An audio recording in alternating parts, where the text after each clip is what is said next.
Television Park Productions. Our mission is to provide local businesses with top quality video and digital content at an affordable price. With decades of experience, our award-winning creative team will guide you step by step through the creative process, resulting in a successful marketing message for your brand.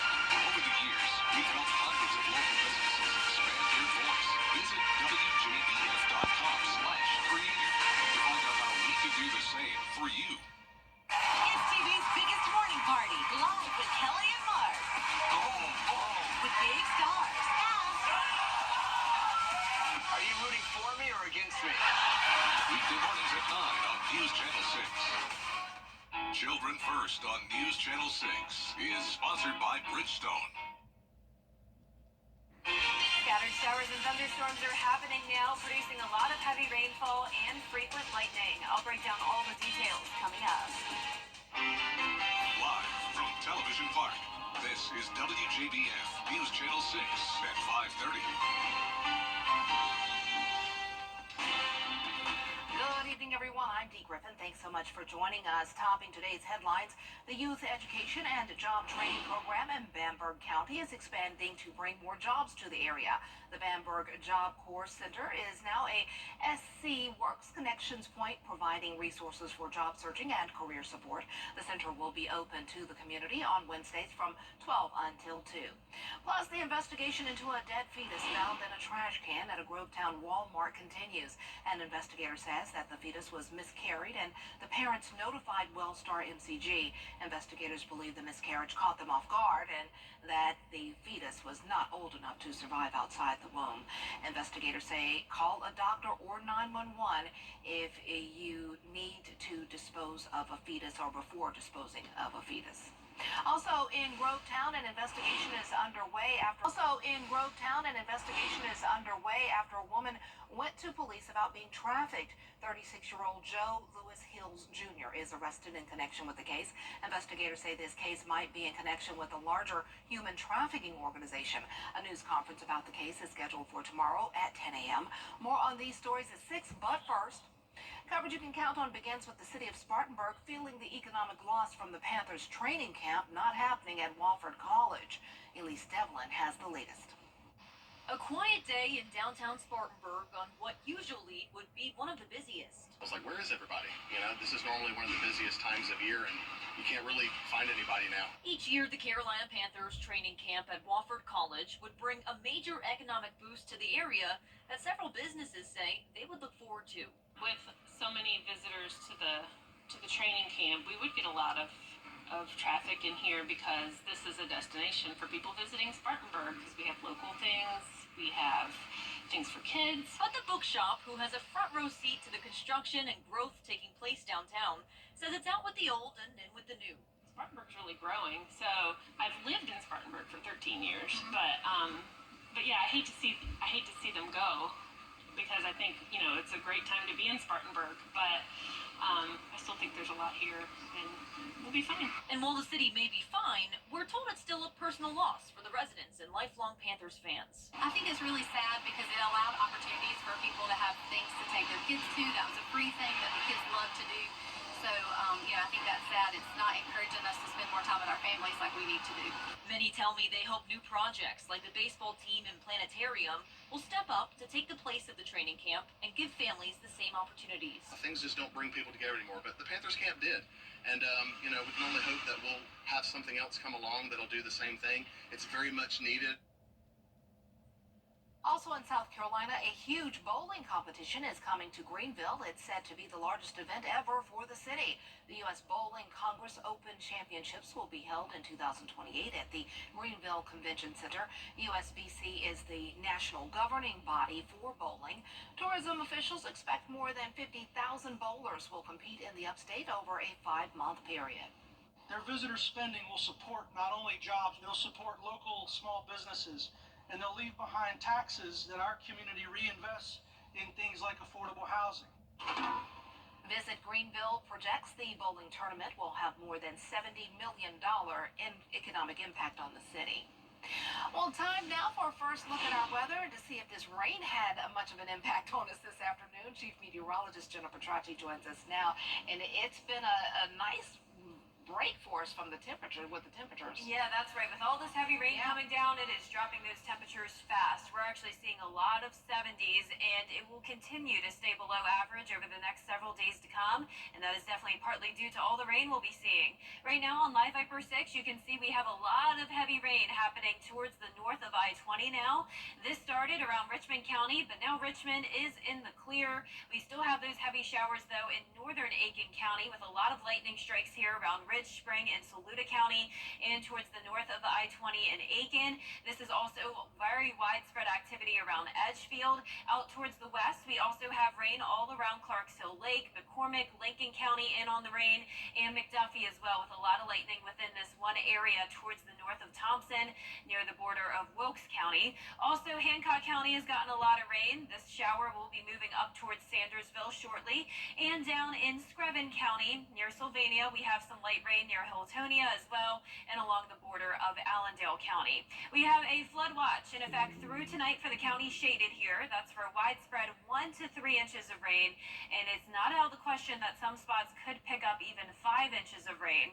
So remember, the flooding is primarily going to be in rivers, streams, and creeks, but there could also be a lot of ponding on even the interstate. So be very careful when driving on highways and roads, especially low-lying and poor drainage areas. Our Terry Lambert Hyundai Skyview cam not looking bad though in Swainsboro. A little bit of sunshine here and there, puffy cumulus clouds. It's wet outside, but it's currently dry there in Swainsboro. 80 degrees in Augusta, 79 in Barnwell, Aiken only at 74, 78 in Swainsboro, Wrightsville at 80, 84 in Edgefield, and still in those low 90s in Lincolnton.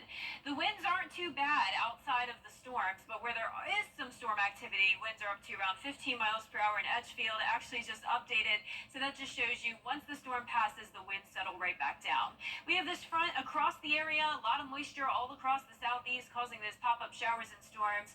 And for the rest of this evening, it's going to be wet with temperatures in the low 70s. Coming up, I'll have a look at the full 10-day forecast, so stay with us. But back to you, Dave. All right, thanks so much. We'll see you then. Now we head back to Capitol Hill as Israeli and tech, sports, and streaming news and what's trending next. And I'm tracking heavy rain and thunderstorms, and some of this rain could lead to flooding concerns. I'll break down all the details coming up.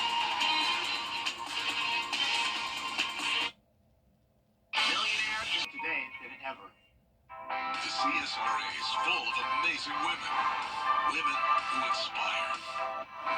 Women who innovate. Women who lead.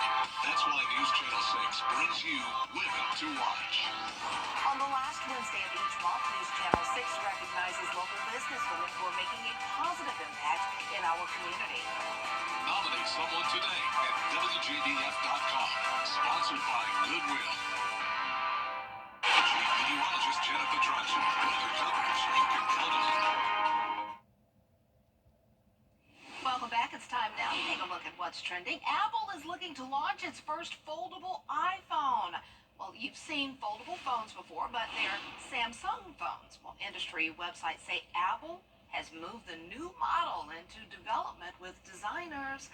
One challenge is to get rid of the crease that remains when the phone is unfolded. Another goal is to make the foldable phone thinner. Apple is also said to be working on a foldable iPad. Both models could make their debut sometime in 2026 if all goes well.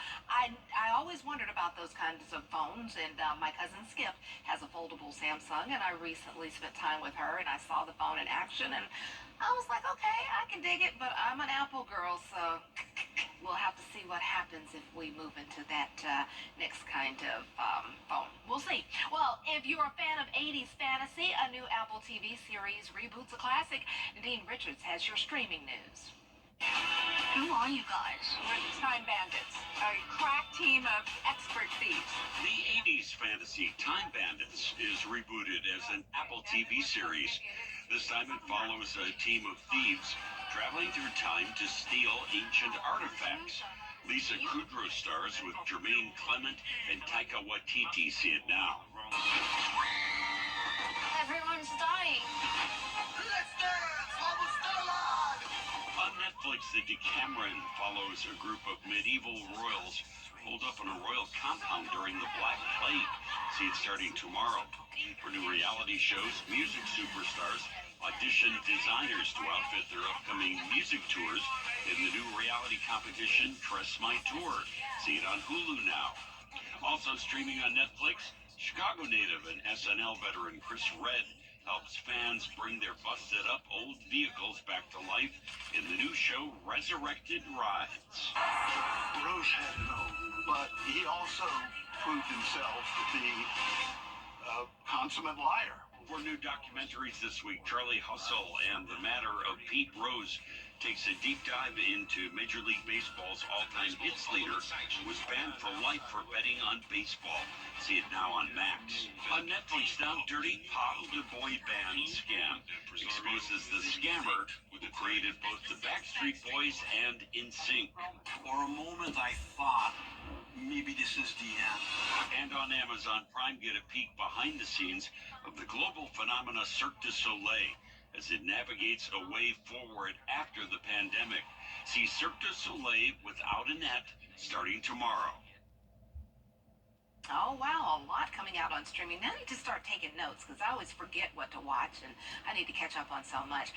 We also need to see if we caught up on the rain that was needed for this month in our area. Storms moved through, and a lot of us got to see the rain and felt the storms, but we'll see what's ahead for tonight. Jenna has your full forecast next.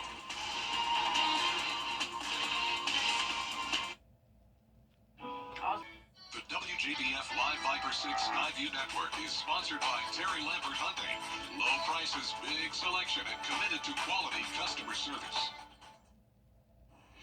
Now, your most accurate forecast with WJBF Live Viper 6. Welcome back. Here's the latest on radar. We are really seeing a lot of heavy rain north of the interstate now, impacting parts of Saluda, Edgefield, McCormick, Lincoln, Wilkes County.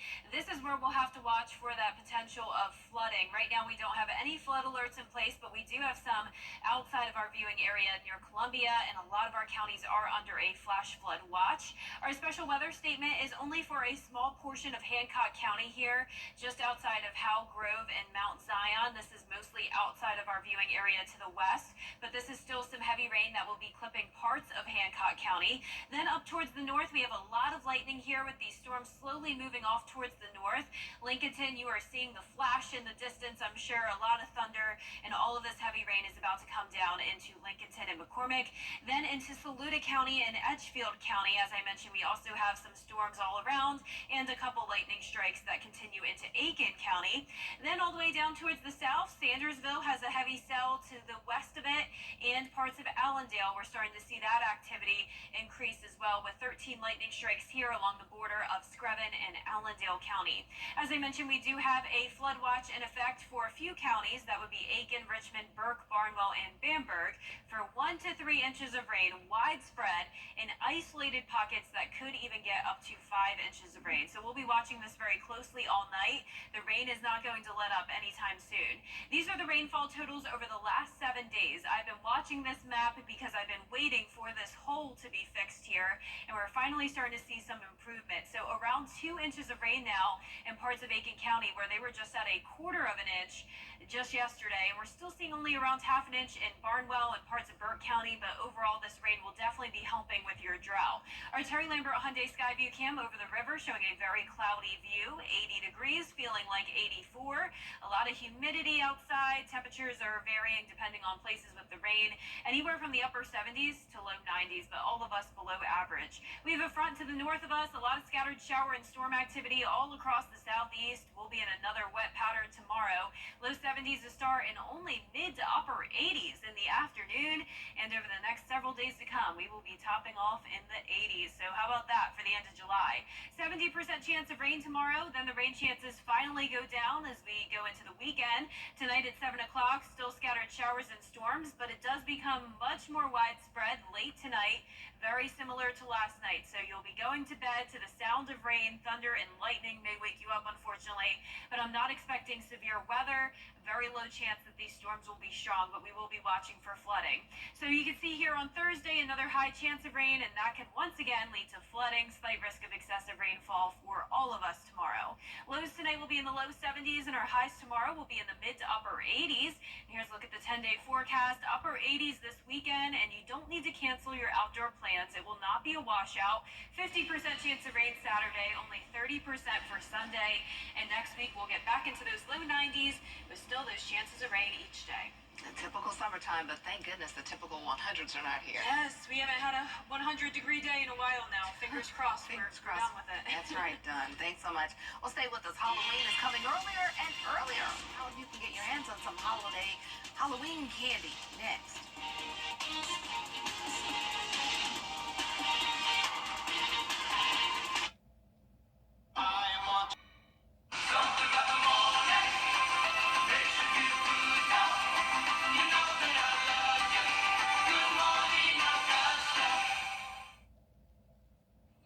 Hershey's is already getting ready for Halloween. It's Reese's Peanut Butter Pumpkins are available now in the Hershey online store for a limited time. Usually the pumpkin-themed treats don't show up until around August or September.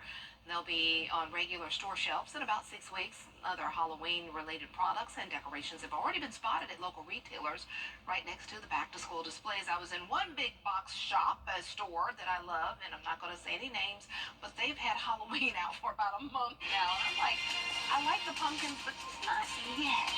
But oh well, signs of the time. Well, that's our time for now. Thanks so much for joining us at 5:30. Stay with us.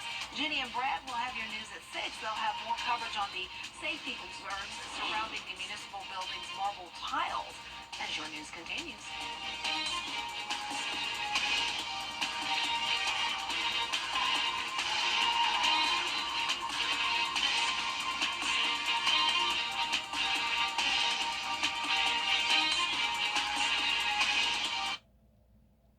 Weather headlines on WJBF News Channel 6. Brought to you by Hickson Roofing. If your roof needs fixing, call Mr. Hickson.